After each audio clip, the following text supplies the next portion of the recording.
Bon, aujourd'hui on se retrouve pour un truc très simple, on va le catégoriser dans les quick fix, disponibles pour tout le monde, faisable par absolument tout le monde.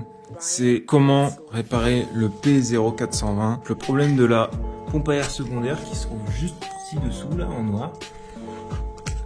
Donc de temps en temps, elle affiche un défaut au tableau de bord où elle s'active pas. Et en fait, elle s'active pas principalement à cause d'un truc. En fait, dans cette boîte, il y a un module qui s'appelle le RCM, Relais Control Module. Et en fait, c'est une petite boîte qui stocke tous les relais, entre guillemets, au voltage pour la voiture. Donc dans ce relais, il arrive que, au bout d'un moment, il y ait du carbone qui se dépose à certains endroits et qui provoque certains faux contacts qui font entre autres que la pompe à air secondaire elle s'active plus et en gros ça vous met un défaut au tableau de bord, donc le défaut moteur qui vous dit la pompe à air secondaire est flinguée. Sauf que ça c'est faux, votre pompe à air secondaire elle fonctionne très bien, c'est juste le relais qui va plus. Alors comment on le répare? Donc, premièrement on ouvre la boîte à côté de la batterie, donc il y a deux symboles, un cadenassé et un cadenas ouvert, on glisse les deux vers le cadenas ouvert et on ouvre la boîte. Évidemment, il faut que je foire le jour où je filme, c'est plus facile. Alors, quand tu ouvres ta boîte, t'as un bordel de fil, mais un bordel monstrueux. Hein. Franchement, ça donne pas envie de s'y jeter. Là, comme ça, moi, j'ai envie de dégueuler, pas d'y foutre les doigts. Alors, ton RCM, c'est ce qui va se trouver tout à droite de ta boîte quand tu regardes de face. C'est ce qui se trouve côté moteur. Donc on va la retirer et tu vas la voir. Alors tu la retires, voilà, elle vient toute seule. Hein. Il faut pas que t'aies peur de tirer un petit peu. Tant que t'arraches pas les câbles, ça devrait bien se passer. Donc elle ressemble à ça ta boîte. Ensuite, il va falloir retirer, tu vois, il y a 5 pardon. Il y a 5 cosses. Donc tu en as une ici, une ici, une ici, une ici, une ici. Voilà, les 5. Tu les retires délicatement, sans rien péter. T'es vite, hein.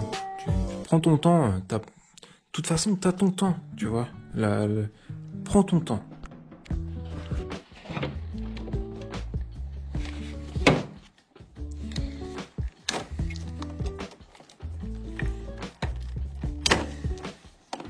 Facile.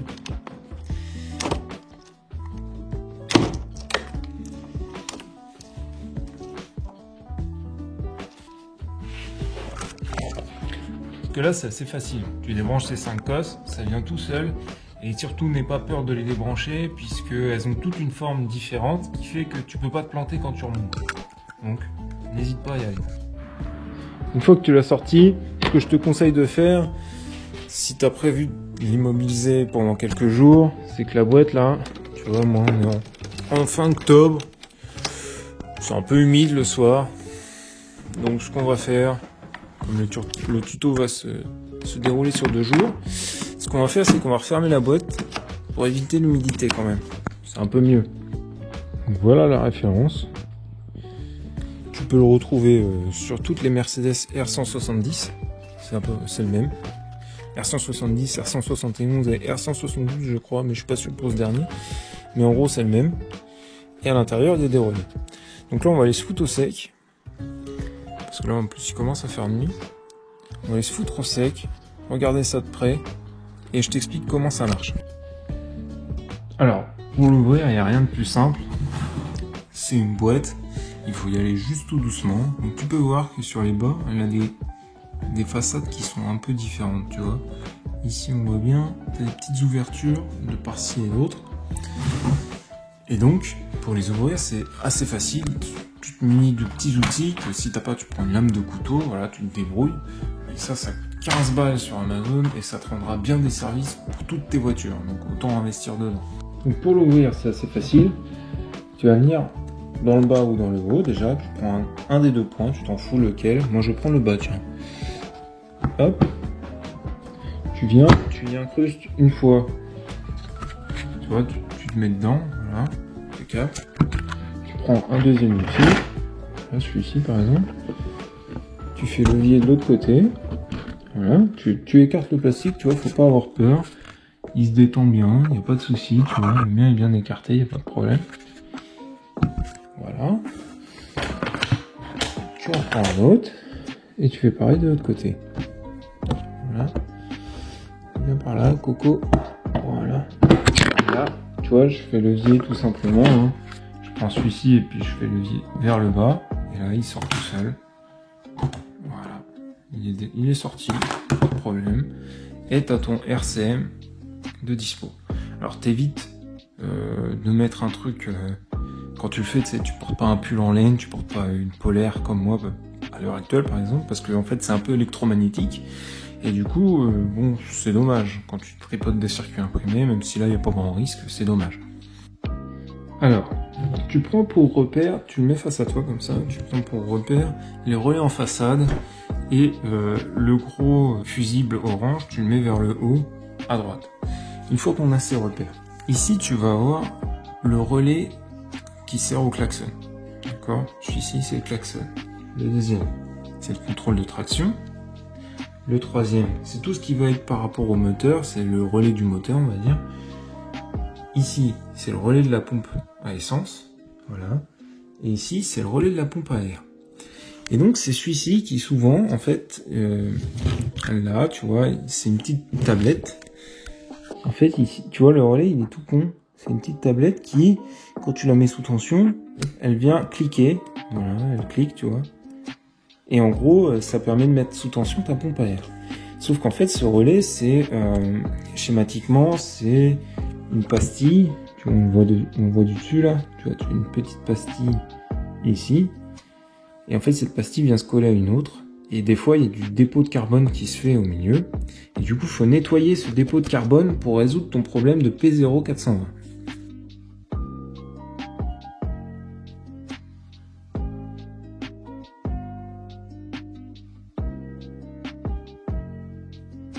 Pour le nettoyer, il n'y a rien de plus simple, c'est vraiment facile. Tu prends un coton-tige avec de l'alcool isopropylique ou de l'alcool à 90, enfin l'alcool qui a le moins possible de dilution avec de l'eau. Si possible, de l'alcool isopropylique qui est à 99% si je dis pas de bêtises. Et en fait, tu viens nettoyer entre les deux là, le contact en fait. Tu nettoies le contact et ça va résoudre ton P0420. Alors, pour le mieux le nettoyer, il y a un moyen de démonter cette petite lamelle. Viens de voir si tu as un relais qui est défectueux. Donc moi, il est déjà nettoyé puisque j'ai fait récemment. Donc je te parle de quelque chose en connaissance de cause. C'est qu'en fait, au niveau de mon relais de pompe à air, ici, j'avais un dépôt de poussière en fait, qui était dû au carbone qui s'était déposé au niveau des deux contacts et qui du coup s'était mis sur la boîte en fait. C'était déposé sur la boîte. Donc pour nettoyer ton contact, c'est assez simple. En fait, ici, tu as un ressort qu'il va falloir que tu débranches, d'accord, que tu démontes. Ici, c'est deux boucles. Tu prends un tournevis le mieux que je te conseille, c'est de prendre une épingle. Et en gros, tu tires le ressort en dehors de ce truc-là. Tu l'écartes, tu le tires. Et en gros, ça va te permettre de débloquer la petite tablette qui est ici. Que tu vas pouvoir démonter en faisant levier vers le haut et en la tirant, sans arracher le câble en cuivre que tu as là en fait. Et une fois que tu as sorti ça, tu nettoies les deux avec un coton-tige et de l'alcool isopropylique. Tu nettoies le contact, tu enlèves le carbone, tu remets tout en place.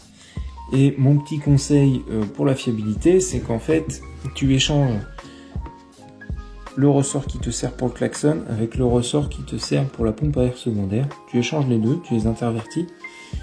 Et ça va fiabiliser ta pompe à air. Alors pourquoi ça fiabilise la pompe à air? En fait c'est simple, tu te sers moins souvent de ton klaxon que de ta pompe à air. Du coup le ressort est moins usé, il a moins joué, tu vois.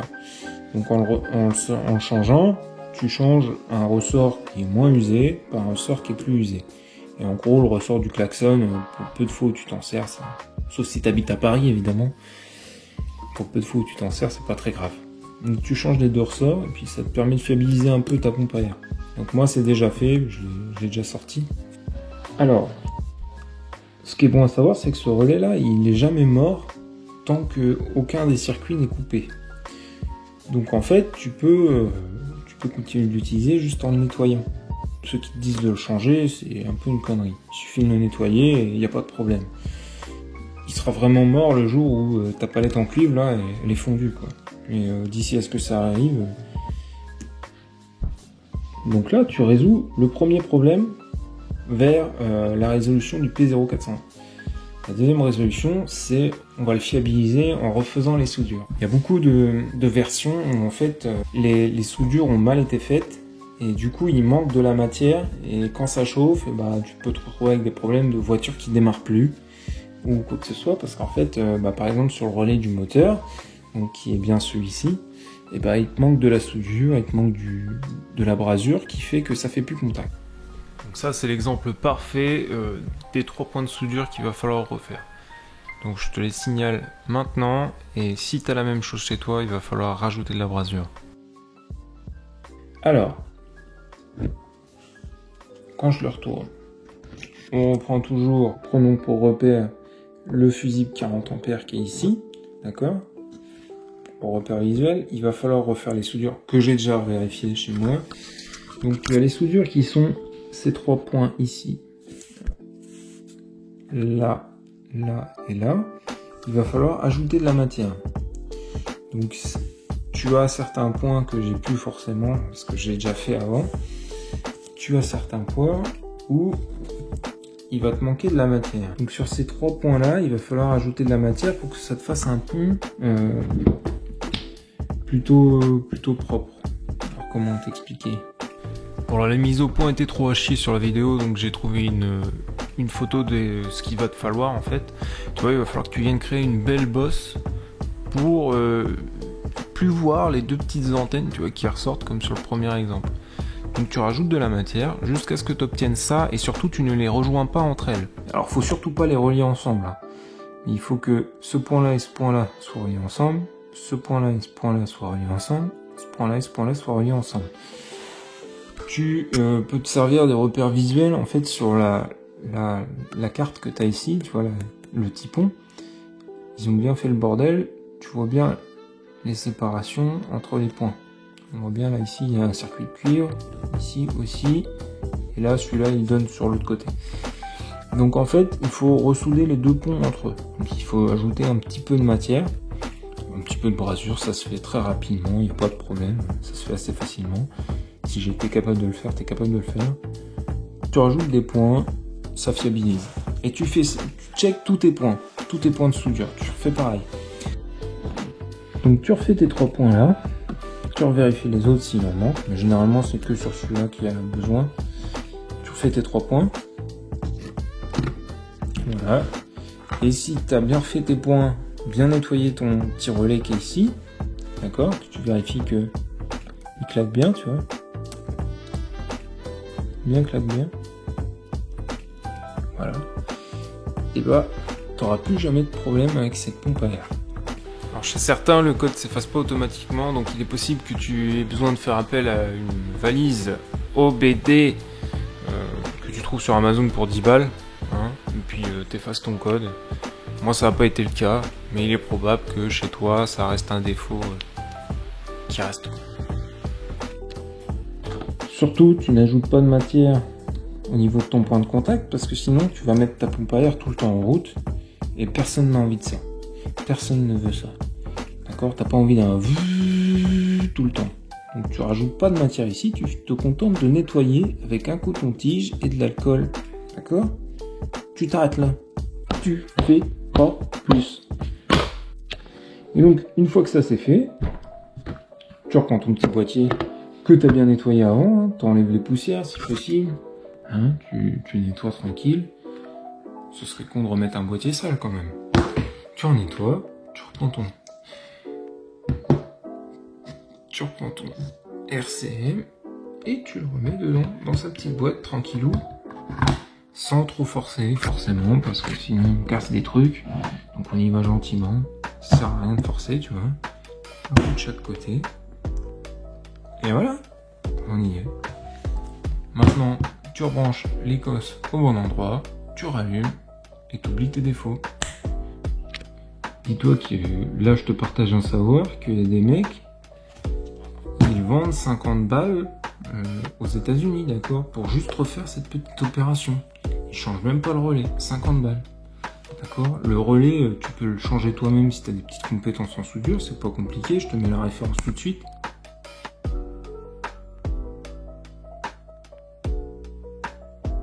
Et ce relais, bon bah il se trouve, tu peux le remplacer, machin, ou tu peux en choisir n'importe quel autre qui a à peu près les mêmes caractéristiques.